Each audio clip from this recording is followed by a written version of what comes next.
ब्रह्मा जी ने कहा कि हे नारद, उस समय यज्ञशाला में जो अपशकुन हुए वो सब मैं तुमको अभी वर्णन करता हूँ। आकाश से पिसी हुई हड्डियों की वर्षा होने लगी।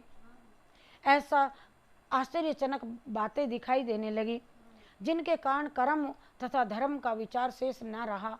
तीनों प्रकार के दुख सब लोगों को दुखी करने लगे। डर के मारे उनके मुख से कोई भी शब्द नहीं निकलता था। सबके शरीर थर थर कांपने लगे। उस समय यज्ञ करने वाले दक्ष प्रजापति तथा यज्ञ कराने वाले भृगु ऋषि की आंखें उत्तर दिशा की ओर को उठ रही थी। उन्होंने देखा कि उधर से भारी धूल उठने के कारण आकाश भर गया है। वे अपने मन में विचार करने लगे, इस धूल के उड़ने का कारण क्या हो सकता है, परंतु कोई ठीक नहीं समझ सका। किसी की भी समझ में नहीं आई।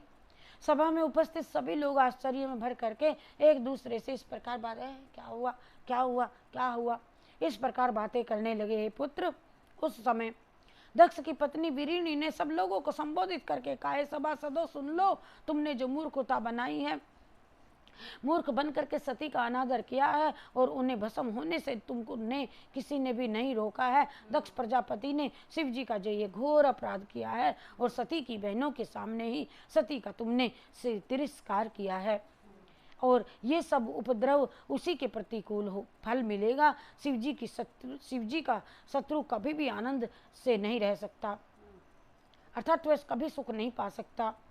वह कुछ समय के लिए अपने मन को तो प्रसन्न कर लेगा, परंतु अंत में उसे नरकगामी होना पड़ता है। अस्तु, तुम लोगों का अपने किए हुए पाप का फल अब अवश्य मिलेगा।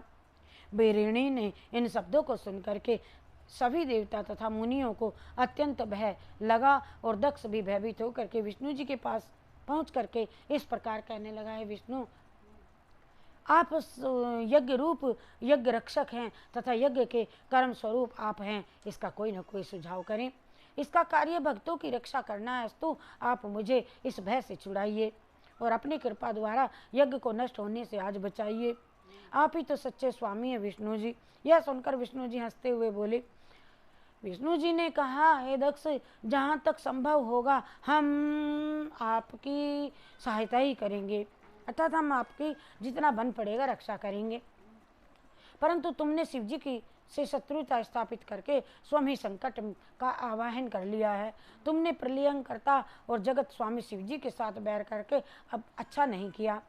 अब तुम्हें कौन पार लगा सकता है। हम स्वयं तथा अन्य सभी देवतागण भगवान सदाशिव की अज्ञान रूपी रज्जु से बंधे हुए हैं, अज्ञान रूपी जेवड़ी रस्सी से बंधे हुए हैं।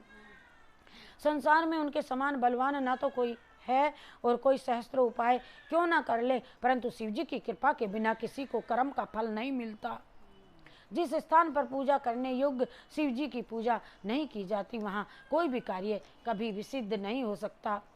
जो देवता पूजा करने योग्य नहीं है, उनकी पूजा करने से तो दारिद्र्य होता है।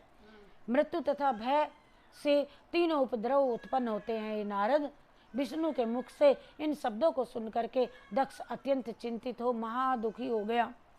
अन्य सब लोग भी भय के मारे कांपने लगे और इस प्रकार कहने लगे कि अब हमारी रक्षा किस प्रकार से होएगी, बताओ। जिस समय सभी सभासद आपस में एक दूसरे का मुंह देख रहे थे, चिंतामग्न हो रहे थे, उसी समय वीरभद्र अपनी सेना को लेकर के यज्ञ स्थल में उपस्थित हो गया। जहाँ पहुंचे और बड़े जोर का शब्द हुंकार करने लगे। भैरव तथा कालिका आदि भी अपनी सेना सहित वहां पहुंच गई और उस समय वीरभद्र का यह स्वरूप था कि उनके 5 मुख, 3 नेत्र और 10 हाथ थे। वीरभद्र के वे अपने मस्तक पर जटाओं को धारण किए हुए थे तथा ललाट पर अर्धचंद्र सुशोभित हो रहा था। वे रुद्राक्ष की माला पहने, शरीर में भस्म लगाते और बैल पर सवार थे। उनके सभी अंग वज्र के समान अत्यंत कठोर थे। वे अपने अत्यंत सुंदर हाथों में अनेकों प्रकार के अस्त्र शस्त्र लिए हुए थे, चमड़ छत्र धारण किए हुए थे और शिव शिव शब्द का उच्चारण करते दौड़े आ रहे थे। परम विचित्र स्वरूप से भली भांति अलंकृत थे। वे सजे सजाए जिस रथ पे वे अपने नंदी सहित आरूढ़ थे, वह तो 25 योजन ऊंचा था और उस रथ को 10 लाख सिंह शेर खींच रहे थे।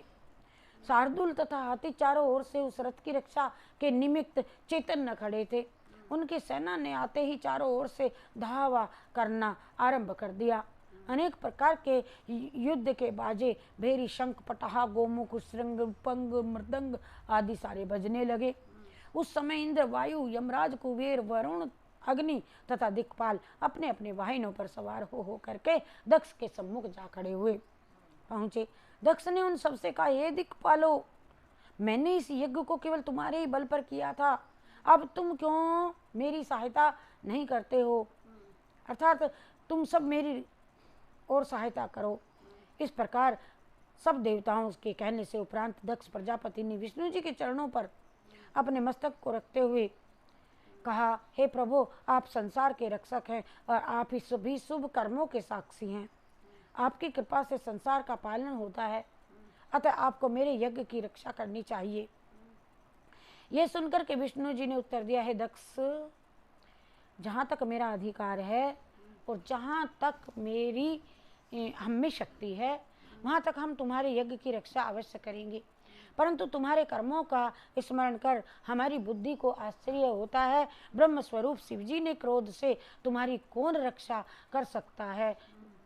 अस्तु, उस शिव नामधारी ईश्वर से विरोध कर कभी हित साधक नहीं हो सकता। वे शिवजी तीनों गुणों से युक्त होने पर भी परम पवित्र हैं, अतः उचित यही है कि तुम उन्हीं शिवजी की शरण में जाओ जिसने तुम्हारा यह यज्ञ संपन्न हो सके, अर्थात जाओ, शंकर जी की शरण में जाओ। दक्ष से कहा। विष्णु जी ने इस प्रकार दक्ष और विष्णु में बातें हो ही रही थी कि वीरभद्र की सेना चारों तरफ से इस प्रकार से घिर आई मानो कोई समुद्र घिर करके आकाश की ओर बढ़ रहा हो।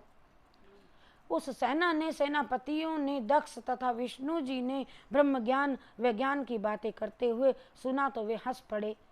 उस समय गणों को युद्ध करने के लिए उद्धत देख करके इंद्र ने अपना वज्र उठा लिया और यह इच्छा की कि मैं शिवगण से युद्ध करूं। शिवगणों से इंद्र युद्ध करने के लिए सामने आए। शिवजी के गण हर हर करके उद्घोष करते हुए उनके सामने आ पहुंचे। जय जय भोले भंडारी, जय जय भोले, जय जय भोले भंडारी, जय जय भोले भंडारी, जय जय भोले भंडारी, जय जय भोले।